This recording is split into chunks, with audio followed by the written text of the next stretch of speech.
Hola, ¿qué tal? Bienvenidos todos a una nueva emisión de Para Ver TV, programa institucional de la Comisión Nacional de Televisión. Les cuento que hoy tenemos un programa muy especial, es una audiencia pública que la Comisión Nacional de Televisión realizó en días pasados para dar a conocer y para que la gente se enterara del proyecto de acuerdo por medio del cual se reglamentan los sistemas que garantizan el acceso de las personas sordas e hipoacústicas al servicio público de televisión y se dictan otras disposiciones. Los invito entonces a ver esta audiencia pública. Lo primero es en el artículo segundo y su correspondiente parágrafo no se establece la obligatoriedad de la implementación de los sistemas de acceso de los que trata el acuerdo para los operadores de televisión cerrada por suscripción en sus canales de producción propia.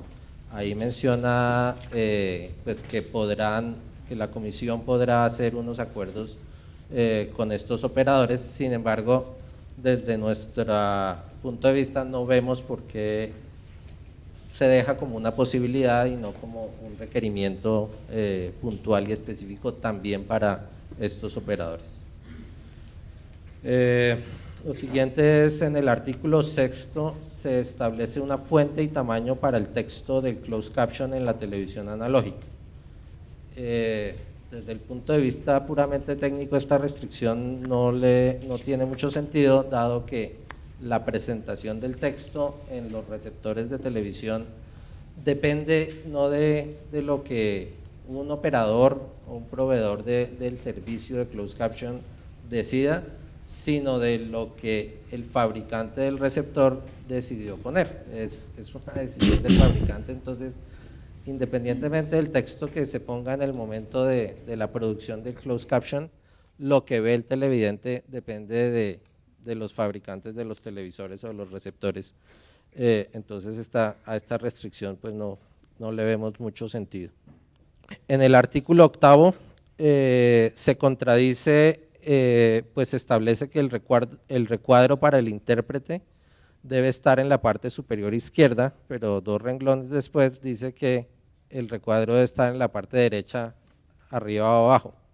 Entonces, pues es simplemente un problema de redacción, creo yo.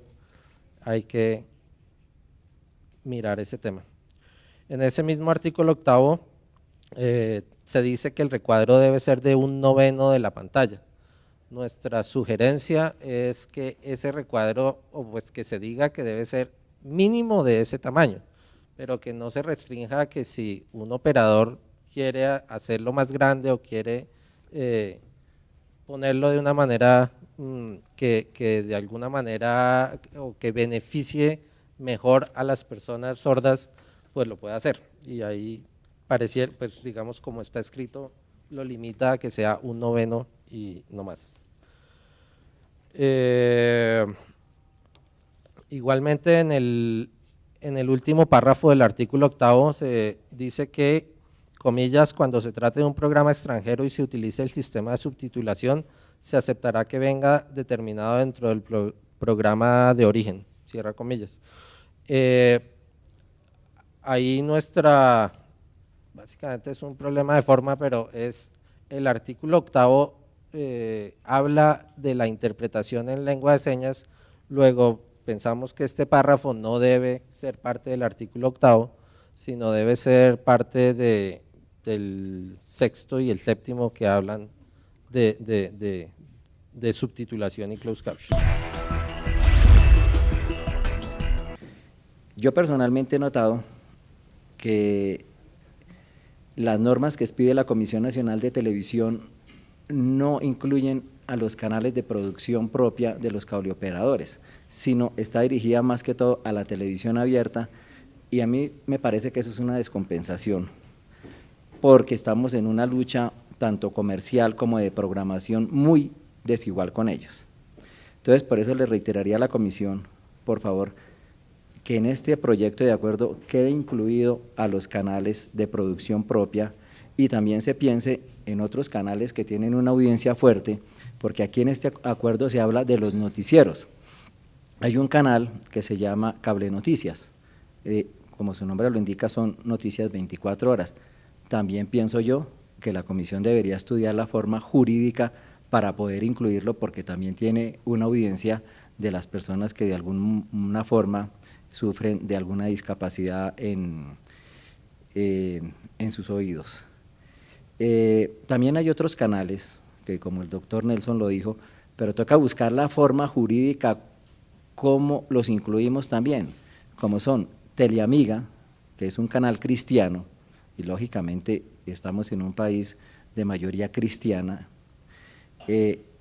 ¿Cómo harían para ver las intervenciones de los curas o de los programas religiosos que transmiten estos canales, teniendo en cuenta que también es un canal local sin ánimo de lucro y también es un canal que está por satélite en los canales, en los sistemas de cable? Hay otros canales como el canal Sun Universitario, que también tocaría estudiar la posibilidad o una ayuda de parte de la comisión a ver cómo se cumple, porque entonces estamos dejando por fuera otros canales que, según la norma general, deben estar incluidos. También está el caso de TV Agro, otros canales de producción propia, como Radiola TV, K-Music, Vallenato, TV Centro. Entonces, ese es el punto vital que le pido a la comisión, que se incluya y no lo dejen como que podría establecer unos acuerdos colaborativos, porque con la experiencia que tenemos eso no se va a hacer nunca. Entonces, los que van a terminar cumpliendo con esta norma será Caracol, RCN, Canal 1, Señal Institucional y Canal Institucional de RTBC. Ese es un punto que quiero que quede muy claro, a ver si por favor se incluye. En la observación que tenemos para el artículo 11 también, en la parte que dice que el noticiero diario que incluya lengua de señas, pues a nosotros nos afectaría mucho porque solo tenemos un noticiero. Nosotros pasamos 2 noticieros, uno pasa al mediodía, pero es de un concesionario, y el noticiero propio pasa a las 7:30 de la noche. Sería muy perjudicial porque la verdad es que la lengua de señas ahuyenta mucho al televidente oyente. Entonces nosotros en este momento la estamos haciendo con Caption, está funcionando y no creemos pues que sea bueno pasarla para lengua de señas, porque este artículo exige un noticiero de alta sintonía y nosotros solo tenemos uno. Entonces, para el canal regional sería una dificultad muy grande, porque bajaría pues la audiencia, bajarían los ingresos de comercialización y adicionalmente pues nosotros si contamos con el closed caption. La experiencia nuestra fue que hace más o menos 2 años pasábamos el noticiero, una repetición de ese noticiero con lengua de señas a las 11 de la noche. Nosotros teníamos, el noticiero lo iban haciendo en directo y la intérprete de señas, ellos requieren una cámara, iluminación, requieren un servicio de edición, entonces los costos aumentarían. Fuera de eso, nosotros lo pasábamos a las 11 de la noche en la pantalla del televisor, media pantalla, que para que la población sorda pues fuera bien beneficiada. Pues llegaban muchas cartas, muchos requerimientos de que era muy tarde, entonces tuvimos un dilema, o lo pasamos a las 7:30 con Caption o lo pasamos a las 11 con señas. Entonces ahí está como la dificultad, si es una exigencia, no sé si volver a retomar lo de una repetición, pero muy tarde de la noche, con señas. Lo que nosotros también aquí vemos como dificultoso, que se proponen programas infantiles, o sea, caricaturas con lengua de señas. Nosotros no lo vemos factible porque unas caricaturas siempre en la pantalla van a ver 3 o 4 personajes, muñequitos hablando, volando. Nos parece muy complicado las señas interpretando. No sé cuántos intérpretes tendrán que haber en una pantalla para cada uno referirse a un personaje. No entendemos pues cómo sería la parte de unas caricaturas con señas. Más allá de lo que esté en el articulado que estamos acordando en este momento, son procesos y cambios culturales a los que queremos acudir en este momento. Las personas sordas, su única diferencia está en el plano auditivo. Al estar en el plano auditivo, si acceden y tienen información en su lengua, que en el caso de los sordos, y es como la gran campaña que hemos iniciado en todos estos procesos, es la lengua de señas, no es mover las manos, por favor, operadores. O sea, ustedes en este momento tienen a un intérprete que está haciendo una mediación comunicativa, y esa mediación comunicativa responde a una lengua que está reglamentada y está reconocida por el Estado colombiano, que hace parte de pactos y acuerdos culturales internacionales que yo los invitaría a que los consultáramos y los leyéramos, y que es preocupante que, vuelvo y retomo, que más allá de investigar un poco acerca de las necesidades y querer dar respuesta, desde ya estemos pensando en hacerles guinces a un acuerdo, en decir, por favor, el régimen sancionatorio está muy fuerte, en caso de que yo lo incumpla, pues póngamelo un poquitico más suave. Me parece triste que desde ya y en este momento que se está acordando esto, se esté mencionando eso hacia el régimen sancionatorio. Dos, en el plazo de incremento para los sistemas de acceso, pues vemos que lo que ordena el fallo del Consejo de Estado es bien diferente de lo que se está acordando, porque el término se está ampliando demasiado. El término dice que hasta lograr un 80% de la cobertura al momento del apagón analógico. Preguntaba yo cuál es la fecha para el apagón analógico y me dicen que es hacia el 2019. O sea, hacia el 2019, estamos en 2011, 9 años después de una acción popular que ya tiene un buen tiempo llevándose a cabo, vamos a garantizar un 80, ni siquiera pretendemos llegar al 100. Cuando uno establece una medida, todos sabemos que no se llega allá, sino casi siempre se llega a la mitad o un poco más allá. Luego la vemos muy baja y los momentos de graduación, dice al primer periodo, primer año 10% adicional al reglamentado actualmente, segundo año 20% adicional, quinto 25% adicional, perdón, y del quinto al 2019 se mantiene y aumenta un 25% adicional.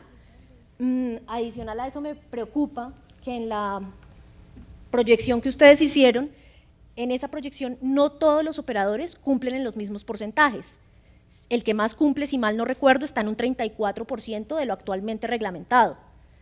Luego, existe una diferencia y quisiera preguntar de una vez, ¿cómo se está haciendo el seguimiento al cumplimiento de lo reglamentado actualmente y qué planes de mejoramiento se tienen establecidos en caso de no cumplir y por qué la diferencia tan abismal? Hay unos del 34%, hay otros del 2%. Si eso es así, ¿qué línea de base se está tomando para hacer la proyección de estos incrementos? Esos porcentajes no son del cumplimiento de la norma actual, sino de la oferta total de programación. O sea, no es que estén al 34% del cumplimiento de la norma, sino de la programación total que emiten. Exactamente. Y respecto del cumplimiento de la norma, ¿cómo están? Esos son aspectos que se han venido vigilando específicamente, y para aclarar a todo el mundo, la Oficina de Contenidos y Defensoría del Televidente hace un control posterior y, de acuerdo con lo que revisa, entrega esa información para su investigación y sanción a la Oficina de Regulación de la Competencia. Entonces, ese es el procedimiento, es allí en la Oficina de Regulación de la Competencia donde se dice si hubo o no un incumplimiento. Entonces, ¿podríamos tener acceso, ya que en este momento se encuentra en el periodo de ajustes, propuestas y demás, a esa información del cumplimiento actual? Sí, lo solicitan, claro. Porque sería interesante mirar cómo estamos. Podemos dar información relacionada con el control posterior que hicimos para el estudio que… Perfecto. Bueno, vamos a una breve pausa y ya volvemos con esta audiencia pública.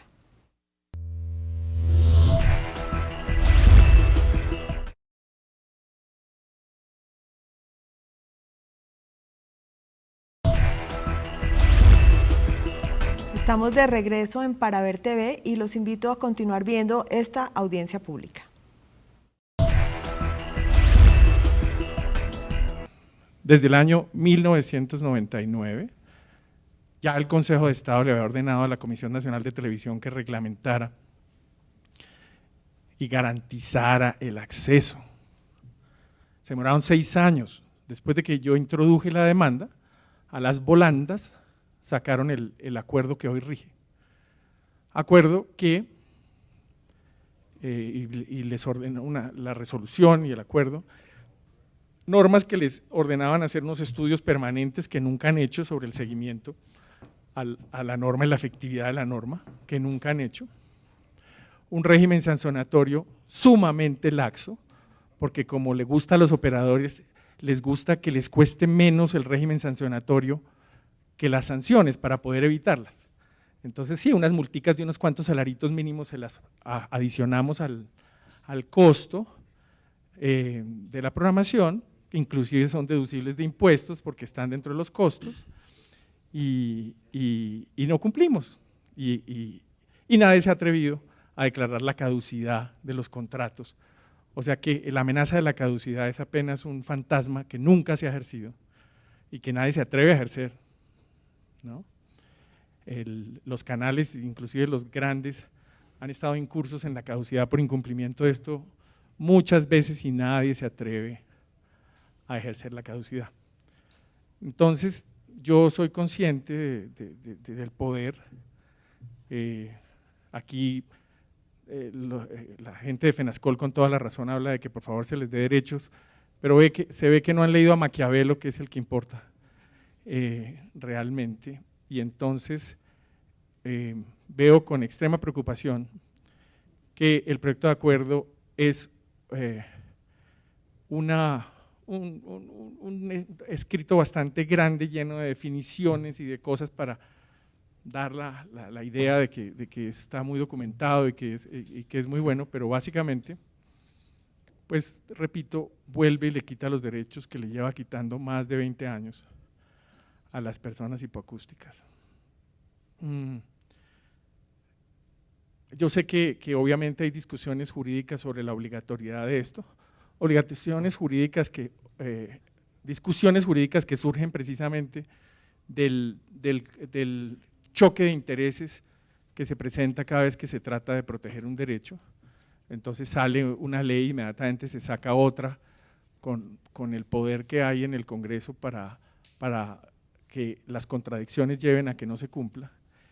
Y a mi manera de ver, los tratados internacionales y la ley colombiana obligan al Estado colombiano civilizado, a garantizar los derechos, y esto se haría con la accesibilidad al 100% de las personas discapacitadas en este instante, y debería ser al 100% además en lenguaje de señas. Así nos ensucien la conciencia tal vez, y para garantizar que no haya problemas de competencia, y entonces que es que el noticiero mío espanta a los oyentes porque tiene lenguaje de señas, pues entonces que sea obligatorio para todos, como debe ser, y así entonces no hay problemas de competencia. Y los costos son fácilmente absorbibles dentro de la estructura de costos. A mí me parece que el acuerdo como está redactado viola la sentencia del Consejo de Estado, constituye un desacato. La sentencia del Consejo de Estado dijo hacer los estudios pertinentes y garantizar el acceso, no posponerlo, no demorarlo. Llevamos 20 años en esto con el tema de la progresividad y se han buscado toda clase de esguinces. Si miramos, curiosamente, los contratos de RCN y Caracol anteriores contemplaban la obligación para ellos de incluir el sistema que le exigiera al Estado colombiano, y ellos aceptaron, no importaba cuál sistema fuera y en qué condiciones, lo aceptaron, podía haber sido el 100% de todo el tiempo de la programación y estaba en los contratos, pero curiosamente pasó toda la licitación, todo el tiempo de la concesión y no se los exigieron. Y ahora qué curioso también que entonces la próxima concesión también no van a tener que cumplirlo durante todo el tiempo de esa concesión, que coincide más o menos con la fecha del 2019. Entonces no lo van a cumplir, el régimen sancionatorio es demasiado débil, la progresividad es prácticamente nula. ¿Y de dónde arranca la progresividad? Para poderla calcular, del régimen que existe.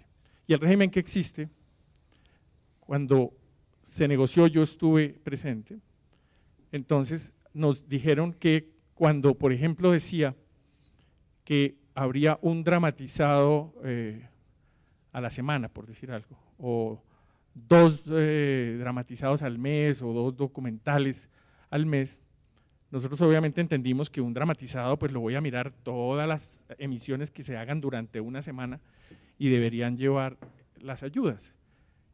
Y cómo lo interpretaron los señores operadores y eventualmente la comisión, porque no lo sancionaron por lo contrario, entonces optaron por pasar media hora a la semana en vez de un dramatizado a la semana, que quería decir toda la semana, o así no lo quisieron vender cuando lo sacaron, pero al aplicarlo, entonces resultaba que no, que era una vez a la semana. Entonces la línea de base para plantear los incrementos es sumamente vaga, está sujeta, como les digo, a las interpretaciones que los operadores le han dado de manera minimalista en extremo, y por lo tanto va a generar unos problemas muy graves en la implementación. Bueno, hasta aquí esta primera parte de la audiencia pública convocada por la Comisión Nacional de Televisión sobre el proyecto de acuerdo que le da acceso a la población sorda a los servicios de televisión pública y que ustedes pueden consultar en la página de la Comisión Nacional de Televisión. Nos vemos mañana en la segunda parte de esta audiencia. Gracias.